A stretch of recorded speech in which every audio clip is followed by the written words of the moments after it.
இப்போ எல்லாரும் விதவிதமான கடிகாரங்களை வாங்கி வீட்டில் மாட்டுறாங்க. எல்லாருக்கும் ரொம்ப பிடிச்சி போகுது. அழகழகாக விற்கிது, அதை வாங்கி மாட்டுறாங்க. ஆனால் அது வாஸ்து குறைபாடு தான். ஏன்னா அழகழகான இருக்குது, அதை பார்த்து வாங்கலாம். இதுதான் இந்த கடிகாரம் மாட்டுற திசை வடக்கு திசை செவரில் தான் மாட்டணும். ஏன்னா அதுதான் வாஸ்துக்குரிய ஒரு நல்ல பலன், நல்ல செல்வ வளத்தை கொண்டாந்து தரும். இல்லைன்னா கிழக்கு சுவரில் மாட்டலாம். கிழக்கு சுவரில் மேற்கு பார்த்தா மாதிரி மாட்டலாம். அதுவும் வீட்டில் யாருக்கா உடம்பு சரியில்லை, குடும்ப தலைவருக்கு ஏதாவது உடம்பு நல்லா இல்லைனா கூட அவங்கள நல்லா ஆக்கும். நல்ல அதுவும் பண வரவை கொடுக்கும்.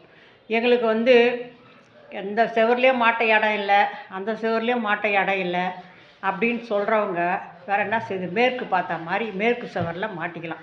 இதுதான் கடிகாரத்தை நீங்கள் மாட்ட வேண்டிய ஒரு முறை, திசை. எந்த காரணத்தை கொண்டும் தெற்கு திசையில் மாட்டவே கூடாது. அப்படி இருந்தாலும் அதை உடனே தூக்கி எறிஞ்சிடுங்க. வேண்டாம். தெற்கு திசை யமனுக்கும் நம்ம முன்னோர்களுக்கும் வாசல். அது அந்த வாசலில் இது டக்கு டக்கு டக்குன்னு, ஏன்னா பகல் நேரத்தில் நம்மளுக்கு கேட்காது, ராத்திரியில் டக்கு டக்கு டக்கு நம்ம காதுக்கு வெளியே தான் கேட்கும். அது அவங்களுடைய அமைதியை கெடுக்கிறதா இருக்குமா. அதனால் தெற்கு சுவத்தில் மட்டும் கடிகாரத்தை மாட்டக்கூடாது.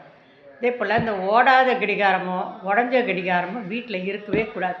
அது இருந்தால் முதல்ல வெளியே போட்டுருங்க. அதுதான் பெரிய நிறைய சிக்கல், கஷ்டத்தை கொண்டாடும். அந்த மாதிரி கடிகாரம் வேண்டாம். இதே போல் 1 மணி நேரத்துக்கு ஒரு வாட்டி அலாரம் அடிச்சுட்டே இருக்கும், பெல் அடிக்கும். அது கூட நல்ல கடிகாரம் தான். 1 மணி நேரத்துக்கு ஒரு முறை பெல் அடிச்சு இருக்குது. அதுவும் கொஞ்சம் ஒரு செல்வ செழிப்பை தரும்.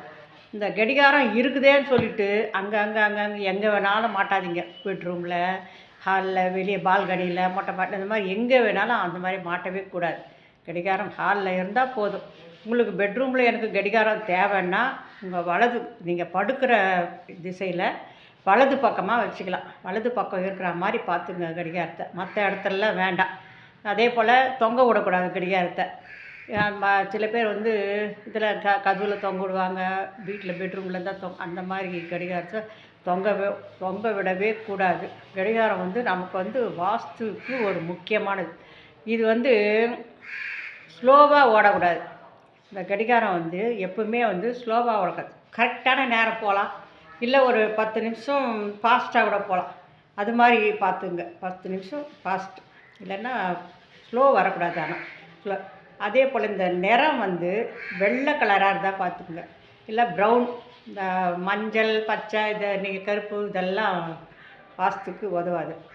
அது ஸ்கொயராகவோ அல்லது ரவுண்டாகவோ, இந்த ரெண்டுத்தில் ஏதாச்சும் ஒன்று மாட்டிக்கலாம். ஒன்று ஸ்கொயராக இருக்கும், இல்லை ரவுண்டாக இருக்கும். அது மாதிரி மாட்டிக்கினீங்களா உங்களுக்கு வாஸ்துக்கு ரொம்ப நல்லது. இது மாதிரி இப்போ பாருங்கள் உங்கள் வீட்டில் இது எப்படி நீங்கள் மாட்டியிருக்கீங்க, எப்படி இருக்குதுன்னு. அதை உடஞ்சிருந்தால் முதல்ல தூக்கி போடுங்க. வேறு இருந்தால் இதை பார்த்துட்டு நீங்கள் வேறு திசையில் மாட்டிக்கலாம். இதுதான் கடிகார வாஸ்து பற்றி. நன்றி. வாழ்க வளமுடன்.